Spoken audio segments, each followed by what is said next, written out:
நாம் தமிழர், நாம் எல்லாம் தமிழர், நாம் வந்து தமிழர், அவ்வளோதான். சரிங்களா? இப்போ வந்து தேர்தல் நடந்து முடிஞ்சிருக்குது.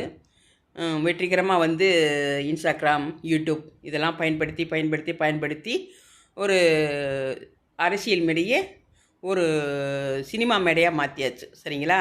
எப்படி சினிமாவில் எப்படி என்னென்னலாம் நடக்குமோ அது மாதிரி வந்து உண்மையான ரியலான ஒரு விஷயத்தில் நீங்கள் உருவாக்கிட்டீங்க. இதெல்லாம் வந்து உங்களோட கெட்டிக்காரத்தனம். ஓகேங்களா?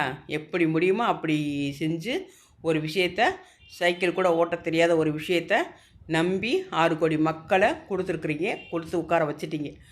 சரி, ஓகே, அதை பண்ணிட்டீங்க, ஓகே. சரிங்களா? இன்னமும் நான் என்ன சொல்கிறேன், இப்போ நீங்கள் செய்கிற காரியம் அடுத்து நீங்கள் செய்கிற காரியம் ரொம்ப மோசமான காரியம். இப்போ நான் யூடியூப்பை திறந்தா யூடியூப்பில் பூரா எனக்கு வர்றது பூரா திரிஷாவும் விஜயும் அப்படியே லவ் பண்ணிக்கிற மாதிரி, சிக்னல் கட்டிக்கிற மாதிரி, பிளேன் கிஸ் கொடுக்குற மாதிரி எல்லாமே வந்து இதுதான் எனக்கு வந்து அதிகமாக. அங்கே பதவியேற்பு அது கூட எனக்கு ரீல்ஸே வரலை. எனக்கு வர்றது எல்லாமே என்ன வருதுன்னா இந்த சீனாக தான் வருது. அதாவது திரிஷாவும் விஜயும் லவ் பண்ணிக்கிற சீன் காட்டுறீங்க. இப்போ இதை வச்சு நீங்கள் பணம் சம்பாதிக்கிறீங்க. ஓகேங்களா? உங்களுக்கு பணம் சம்பாதிக்கிறதுக்கு ரொம்ப எப்படி திட்டணும்னு எனக்கு தெரியல. சரிங்களா? பணம் சம்பாதிக்கிறதுக்கு எத்தனையோ வழிமுறை இருக்குது. வெளியில் போய் விவசாயம் என்ன, எப்படி காய்கறி விற்கிறாங்க, எப்படி என்னென்னன்றதோ பொருளாதார ரீதி அதுகளை போய் பாருங்கள். அதை விட்டு பொழுதுனைக்கு இந்த யூடியூப்புக்குள்ளேயே வந்து எதையாவது உங்களுக்கு தோன்றது, உங்களுக்கு பார்க்குறதவே அதுதான் உண்மைன்னு காட்டி மக்கள் அதை நம்ப வச்சு ஒரு பேராபத்துக்குள்ளே கொண்டு நீங்கள் விட்டுட்டுருக்குறீங்க. சரிங்களா? நான் ஒரு கிட்டத்தட்ட 20 வருஷமாக மக்கள் எல்லாம் சரியாகணும், நல்லாகணும், எல்லாருக்கும் நல்ல சமமான சாப்பாடு கிடைக்கணும், சமமான ஒரு இருப்பிடம் கிடைக்கணும், எல்லோரும் கஷ்டத்தை விட்டு நீங்கி நல்ல நிலைமைக்கு வரணும்னு எனக்குள்ள ஒரு கடவுள் சக்தி இயங்குது. அதனால் அந்த கடவுள்ன்ற அந்த ஒரு சக்தியோடு நான் வந்து பேசி ரொம்ப முயற்சி பண்ணிகிட்ருக்கிறேன். ஓகேங்களா? கடவுளை நீங்கள் எல்லாத்தையும் மாற்றி கொடுங்க, மக்கள் நிறைய கஷ்டப்படுறாங்க, இதெல்லாம் மாறணும் அப்படின்னு நான் வந்து ரொம்ப எனக்காக இல்லாமல் மக்களுக்காக நிறைய வேண்டிகிட்ருக்கேன். இதனால் நான் ரொம்ப பிச்சைக்காரியாக வாழ்ந்துட்டுருக்கிறேன். ஏன்னு சொன்னால் அடுத்தவங்களோட பாரத்தை நம்ம கையில் எடுக்கும்போது நம்ம வந்து ஒரு பெரிய இதுக்குள்ளே போயிடுவோம். இது வந்து ரியலான ஒரு விஷயந்தான். அந்த மாதிரி வந்து நான் மக்களுக்காக ரொம்ப காலமாக வேண்டிகிட்ருக்கேன் கடவுள்கிட்ட. கடவுளை இதெல்லாம் மாறணும்னு. ஆனால் இப்போ நீங்கள் வந்து ஒரு குத்தாட்டத்தையும் ஒரு சினிமா பொழுதுபோக்கையும் கொண்டாந்து இந்த ஃபோனுன்ற ஒன்றை வச்சுக்கிட்டு நிறைய விஷயங்களை இதெல்லாம் எப்படி சாத்தியமாகும் நம்ம நினச்ச ஒரு விஷயத்த இந்த ஃபோனை வச்சு நீங்கள் பண்ணி ஒரு மோசமான ஒரு விஷயத்தை கொண்டு நீங்கள் தலைமையை ஆக்கி வச்சுட்டீங்க. விட்டுருங்க. இனிமேட்டுக்காது மனம் திருந்துங்க. இன்னும் கேவலமாக மாற்றாதீங்க தமிழ்நாட்டை. அறிவான ஒரு தமிழ்நாட்டை, அறிவான சமூகத்தை. முன்ன காலத்துலலாம் அறிவாளி யாருன்னு கேட்டால் தமிழர்கள் தான். அவ்வளோ ஒரு புத்தி கூர்மையோடு அவ்வளோ பெரிய விஷயங்களை வந்து உருவாக்கி வச்சுருக்குறாங்க. ஆனால் இப்போ நீங்கள்லாம் உருவாக்கி வைக்கிறீங்க. இளைய தலைமுறைகள் என்ன தெரியுமா பண்ணுறீங்க? நீங்கள் பார்க்குற சினிமாவையும் உங்களுக்கு பிடிச்ச தலைவனையும் துண்டாக வெட்டி அவன் தான் சரியானவன் அதுதான் சரியானதுன்னு சொல்லி ரீல்ஸ் இதெல்லாம் போட்டு இப்போ தமிழ்நாடு ரொம்ப ஒரு சாபக்கேடில் வந்து உட்காந்துருக்குது. சரி, வச்சுட்டீங்க. நல்லவளை ஆக்கிடலாம், நல்லதாக மாற்றிடலான்னு சொல்லியிருக்கீங்க. சரி, நாங்கள் நம்புகிறோம். ஓகேங்களா? உங்கள் தலைவன் வந்து நல்லபடியாக எல்லாருக்கும் செய்யட்டும், நல்லது செய்யட்டும். மக்கள் எப்படி தெளிவாகணும், மக்கள் நல்ல நிலைமைக்கு வரணும். ஓகே, அரசியல் மாற்றம் வேணும், வர வச்சுட்டீங்க. உங்களுக்கு பிடிச்ச மாதிரி வர வச்சுட்டீங்க. இதோட ஸ்டாப் பண்ணுங்கள். இப்போ நீங்கள் என்ன தெரியுமா செய்யணும்? நீங்கள் இப்போ என்ன தெரியுமா செஞ்சிட்ருக்குறீங்க? இப்போலாம் நான் யூடியூப்பை திறந்தேன்னா ஃபுல்லுமே வந்து திரிஷாவும் விஜயும் லவ் பண்ணுற விஷயத்தை தான் நீங்கள் காட்டுறீங்க. அவங்க அங்கேருந்து சிக்னல் கட்டுறது, இந்த ஐயா இங்கேருந்து சிக்னல் கட்டுறது, இதை நீங்கள் கட் பண்ணி போட்டு மனசுக்குள்ளே எல்லார் மனசுக்குள்ளே கொண்டு ஏற்றுறீங்க. உங்களோட நீங்களாம் அக்கா தங்கச்சியோட பிறந்திருக்கிறீங்களா, இல்லை உங்களை நல்ல தாய் தான் பெற்றாங்களா? உங்களுக்கு கொஞ்சமாவது புரிதல் இருக்கா இல்லையா? எப்படி நீங்கள் இதை உருவாக்கலாம்? அவங்களுக்குன்னு ஒரு பொண்டாட்டி இருக்காங்க, பிள்ளைங்க இருக்கிறாங்க, அவங்கள பற்றின ஒரு விஷயத்தை கூட நீங்கள் போடலாம். அதை கூட ரைட்டுன்னு சொல்லிடலாம். அவங்க பிடிக்கலன்னு சொல்லி வெளியில் போயிருக்க ஒருத்தவங்களை தவறாக இருக்கிற ஒரு விஷயத்தை இப்போ நீங்கள் என்ன பண்ணுறீங்க? கூட்டி கொடுக்குற வேலை பார்த்துட்ருக்குறீங்க. கூட்டி கொடுத்து நீங்கள் ஆசைப்படுற மாதிரி சின்னம்மா அதை ஆக்கலான்னு நீங்கள் பார்க்குறீங்க. அதுதான் உங்களோட திட்டம். இது வந்து உங்கள் தலைவரே செஞ்சு வச்சுருக்காரு இந்த திட்டம். 2 இடத்துல தொகுதியில் வந்து 2 இடத்துல நிற்கிறேன் நான் அப்படின்னு சொல்லி நின்றுட்டு இப்போ அந்த ஒரு இடத்துல தான் நிற்கணுன்ற ஒரு ரூல்ஸ் இருக்கும்போது இன்னொரு இடத்துல அந்த சின்னமாக உட்காந்து வைக்க போகிறதா இப்போ கேள்விகள் நடந்துகிட்ருக்குது, காதுகளுக்கு வருது. இது எவ்வளோ ஒரு தவறான ஒரு விஷயம். நீங்கள் என்ன சொல்லித்தர வர்றீங்க? தமிழ்நாட்டு மக்களுக்கு நீங்கள் என்ன செய்ய வந்திருக்கிறீங்க? யாரும் யார் கூடனாலும் வாழலாம். அது ஆணாக இருந்தாலும் சரி, பெண்ணாக இருந்தாலும் சரி. அம்மா புரிஞ்சுக்கோங்க. புருஷன் பொண்டாட்டியா, புருஷன் பிடிக்கலையா, வேறு எவனாவது பக்கத்து வீட்டுக்காரன் பிடிக்கதா, அவனை நீ கூட்டிகிட்டு போ.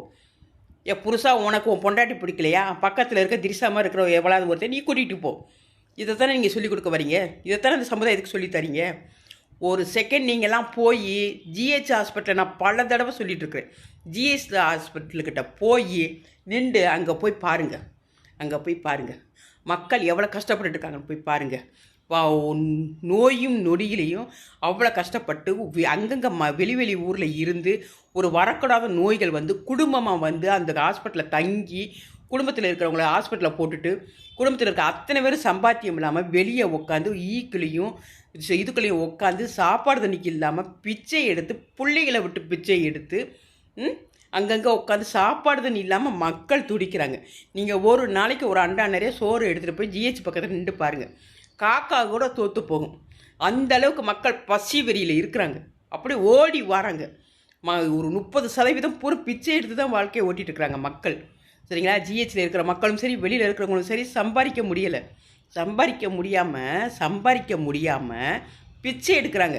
போனால் என்ன ஒரு 100 ரூபா கிடச்சா போதும், வாங்கி சாப்பிட்டு பேசாமல் இருந்துப்போம் அப்படின்னு எவ்வளோ பேர் பிச்சை எடுக்கிறதுக்குள்ளே போயிட்டாங்க. ஜிஹெச்சில் அவ்வளோ பசியோடு இருக்கிறவங்க பசியோட 10 ரூபாய் 20 ரூபாய்க்கும் நான் கண்ணார பார்த்த ஒரு விஷயம். தான் பிள்ளையை விட்டு தான் குழந்தையை விட்டு போய் பிச்சை எடுத்துகிட்டுவான்னு சொல்லி அனுப்பிவிட்டு அந்த அம்மா அங்கே உட்காந்துருக்குது ஜிஹெச்சில். புருஷன் உள்ள நோய்க்கு படுத்து கிடக்குறான், வருமானம் இல்லை, பசிக்குது வயிறு. அப்போ பிள்ளையை விட்டு என்ன செய்கிறான், பிச்சை எடுத்துருவான்னு சொல்லி அனுப்பிவிட்றான். அந்த பிள்ளை போய் அங்கே போய் நின்றுக்கிட்டு வரவங்க போகிறவங்கிட்ட நோயாளிகிட்ட கையை ஆட்டி ஆட்டி ஆட்டி ஆட்டி காசு பறிச்சுக்கிட்டு இருக்குது. இதை கண்ணாட நான் ஏன்னா என்னோடய வேலை அதுதான், 20 வருஷ காலமாக ஒரு 18 வருஷ காலமாக நான் சாமியோட பயணிக்கிறேன், கடவுளோட பயணிக்கிறேன். அதனால் கடவுள் எல்லாத்தையும் நீ இதெல்லாம் பார்க்கணும்னு சொல்லி நான் இந்த மாதிரி வேலைகள் தான் நான் பார்த்துட்ருக்கிறேன். மக்கள் எப்படி கஷ்டப்படுறாங்க என்ன பண்ணுறாங்கன்னு நான் பார்த்துட்ருக்குறேன். அதனால் நான் கண்ணார உணர்ந்தது பார்த்தது. பிள்ளைகளை விட்டு சாப்பாடுக்கு பிச்சை எடுக்க விட்டுட்டுருக்குறாங்க. சரிங்களா, யாரும் சோறு கொடுக்கல. எத்தனையோ பேர் ஒரு வேளை சோறு கூட இல்லாமல் அவ்வளோ கஷ்டப்பட்டுருக்குறாங்க. நீங்கள் இதெல்லாம் விட்டுப்பட்டு ஒரு ஆகாத ஒன்றை தூக்கி சிம்மாசனத்தில் உட்கார வச்சுட்டீங்க. இது வந்து ஜெயிப்பு கிடையாதுங்க, இது ஜெயிச்சிட்டோம்னு சொல்லி மீசை முறுக்காதீங்க தயவு செய்து. சரிங்களா, ஜெயிப்பு இல்லை, உங்களோட அறியாமைத்தனத்தினால அதை தூக்கி உட்கார வச்சுருக்குறீங்க. சரி, இனிமேல் அது நல்லது பண்ணட்டும், மக்களுக்கு நல்லது பண்ணட்டும், மக்கள் நல்லா இருக்கட்டும். அதுதான் என்னுடைய வாதமும் அதுதான். மக்கள் நல்லா இருக்கட்டும். அதற்கு நீங்கள் என்ன பண்ணுறீங்க, அடுத்தாப்பில் இப்படி பசியாக இருக்கிறவங்கள பார்த்து ரீல்ஸ் எடுத்து போடுங்க, வேலை கிடைக்காமல் இருக்கிறவங்கள பார்த்து ரீல்ஸ் எடுத்து போடுங்க. கீழே விவசாயம் செய்ய முடியாமல் விவசாயிகளுக்கு அவ்வளோ கஷ்டப்பட்டுட்டு இருக்கிறாங்க. அவ்வளோ விளைச்சலையும் போட்டுட்டு 6 மாதம் 3 மாதம் உழைச்சி அதை 1க்கு 3 கொண்டு விற்றுக்கிட்டு தங்கம் விற்கிது, பல கோடி ரூபாய்க்கு விற்றுட்டுருக்குது. ஆனால் விவசாயம் செய்கிற ஒரு கிலோ வெண்டைக்காயை 10 ரூபாய்க்கு கொண்டாந்து போட்டு போகிறாங்க விவசாயிகள். அவங்களுக்கு என்ன லாபம் கிடைக்கும் யோசிச்சு பாருங்கள். இந்த மாதிரி விஷயங்களை எடுத்து ரீல்ஸ் எடுத்து போடுங்க, மக்களுக்கு எல்லாருக்கும் புரியட்டும், இதெல்லாம் மாறட்டும். இதை விட்டுட்டு இப்போ நீங்கள் வெறும் திரிசா பாட்டு தான், திரிசா சிகுனல் எவ்வளோ அசிங்கமாக கூட்டி கொடுக்குற வேலை பார்க்குறீங்க. என்னத்தை நீங்கள் சொல்லித்தரீங்க சமுதாயத்துக்கு நீங்கள் என்ன சொல்லித்தரீங்க? இன்னும் கொஞ்சம் நஞ்சம் இருந்துச்சுங்க, கொஞ்சம் நஞ்சம் இந்த திமுக அதிமுக ஏதோ கொஞ்சம் பயம் இருந்துச்சு. சரிங்களா, மக்களுக்கு கொஞ்சம் பயம் இருந்துச்சு, கொஞ்சம் ஒழுக்கம் இருந்துச்சு. ஏன்னு சொன்னால் மாறி போனால் அதுக்கான தண்டனைகள் இதெல்லாம் வந்து கொஞ்சம் சரியான ஒரு அடக்குமுறை இருந்துச்சு. இப்போ நீங்கள் வச்சுருக்கிறது, அவர் சொன்னாலும் நீங்கள் கேட்க மாட்டீங்க, நீங்கள் சொன்னாலும் அவர் கேட்க மாட்டார். அவருக்கு என்ன வேணுமோ அவர் அதை தேடிட்டு போவார், உங்களுக்கு என்ன வேணுமோ அதை தேடிட்டு நீங்கள் போயிடுவீங்க. அப்போ இடைப்பட்ட மக்கள் என்ன ஆகுறது? 1.5 கோடி மக்கள் தான் உங்களுக்கு ஓட்டு போட்டிருக்குறாங்க, புரிஞ்சுக்கோங்க. அதுலேயும் பாதி என்னென்னவோ மாதிரியா வந்ததுன்னு சொல்லிக்கிறாங்க. அது உண்மையாக போயேன்னா அது கடவுளுக்கு தான் தெரியும். சரிங்களா, பாதி தான் இது, பாதி எப்படியோ வந்ததுன்னு சொல்லி சொல்கிறாங்க. அது உண்மையாக போய் அது கடவுள் பார்த்துக்கட்டும். இன்னும் பாதி 3.5 கோடி மக்கள் இருக்காங்க. 3.5 கோடி மக்களில் ஒரு 1 கோடி மக்கள் நல்லா பணத்தோடு வாடுறாங்க. மிச்சம் இருக்கிற 2.5 கோடி மக்கள் பசியில் சாகுறாங்க. பசி இப்போ நாங்களாம் வேலை பார்த்து கஷ்டப்பட்டு எடுத்து ஒரு 3 வேளை சாப்பிட்றோம், 2 வேளை சாப்பிட்ற மக்கள் இருக்காங்க, 1 வேளை கூட சாப்பிட வழி இல்லாமல் இருக்கிற மக்கள் இருக்காங்க. அவங்களெல்லாம் பார்த்து ரீல்ஸ் எடுத்து போடுங்க, இதெல்லாம் மாறணும்னு சொல்லுங்கள், இதெல்லாம் மாற்ற வேண்டியது இதுதான். என்ன ஒருத்தனை விட்டுட்டு இன்னொருத்தரை கூட்டு போகிறதல்ல. சமுதாய சீர்கேடை கொடுக்காதீங்க, சமுதாய சீர்கேடை உருவாக்காதீங்க. இப்போ நீங்கள் சொல்லிக் கொடுக்குறது என்ன, பிடிச்சவங்களோட வாழலாம். அதுக்கு தானே இப்போ நீங்கள் அடுத்து இந்த ரீல்ஸ் போட ஆரம்பிக்கிறீங்க. முன்னெல்லாம் ரீல்ஸை நான் கண்டுக்க மாட்டேன், இதெல்லாம் என்னடா செஞ்சிரும்னு நினச்சேன். ஆனால் இதுதான் செஞ்சுருக்குது, தமிழ்நாட்டு மக்களை வச்சு செஞ்சுருக்குது. இந்த ரீல்ஸ் போட்டு தான் எல்லாத்தையும் சமுதாயத்தை சீர்கோட் பண்ணிடுச்சு. இப்போ அடுத்த கோட்பாடு நீங்கள் என்ன சொல்ல வரீங்க, இந்த அம்மாவை சின்னம்மாவை கொண்டு போய் உங்கள் சின்ன ஏட்டை கொண்டு கொடுத்து இதுதான் வாழ்க்கைன்னு இப்படி வேலை பார்க்குறதுக்கு தான் நீங்கள் குட்டி கொடுக்குறதுக்கு தான் நீங்கள் ஓட்டை போட்டு நீங்கள் இந்த வேலை ரீல்ஸ் பண்ணிகிட்டு இருக்கிறீங்க அப்படிங்களா? அப்போ எங்களை மாதிரி ஆளுங்க என்ன செய்கிறது? மருந்து வாங்கி குடிச்சிட்டு சாப்பிட்றதா? நீ சொல்லுச்சே ஒரு பொண்ணு கூட, அவர் மட்டும் வரலை, என் குடும்பத்தோட மருந்து வச்சு சேர்த்துடுறீங்க. அதை பூரா இப்போ நல்லவங்களை செய்ய வைக்க போகிறீங்க. நீங்கள் எங்களை மாதிரி ஆளுங்க அன்றாடம் காட்சிங்க கஷ்டப்படுறவங்களும் நீங்கள் செய்ய வைக்க போகிறீங்க. நல்லா புரிஞ்சுக்கோங்க. ரீல்ஸ் போகிறவங்களாக இருந்தாலும் சரி, யாராக இருந்தாலும் சரி, உங்களை நம்பி ஓட்டை போட்டு தூக்கி உட்கார வச்சுருக்கிறீங்க. முடிஞ்சா ஜிஹெச் பக்கம் போங்க. வேலை இல்லாமல் சும்மா இன்ஜினியரிங் படித்து போட்டு வாங்காமல் சோத்து குட்டை வச்சுக்கிட்டு ஒவ்வொரு வீடாக போய் சுற்றி போட்டு கொடுத்துட்ருக்குறாங்க. இன்ஜினியரிங் படிச்சுப்பட்டு அவ்வளோ படிப்பை படிச்சுப்பட்டு சரிங்களா? அவங்களுக்கு வேலைக்கு என்ன செய்கிறது, விவசாயம் என்ன செய்கிறது, விவசாயத்தை போய் பாருங்கள் சரிங்களா? அதுக்குள்ளே எவ்வளோ மக்கள் கஷ்டப்பட்டுருக்கான்னு போய் பாருங்கள். இதெல்லாம் புரிஞ்சுக்காமல் சும்மா ரீல்ஸ் உங்கள் இஷ்டத்துக்கு போட்டு நாட்டை கெடுத்துட்டு இருந்தீங்கன்னு வச்சுக்கோங்க. அவ்வளோதான். கடவுள் பொறுக்க மாட்டாப்புல சுனாமியை கொடுத்து 10 மடங்கு எலும்பை வச்சு 50 ரூபாயில் நாசமாக நான் கடலுக்குள்ளே போயிட வேண்டியதான். எல்லோரும் கடலுக்குள்ளே போயிருந்தான்.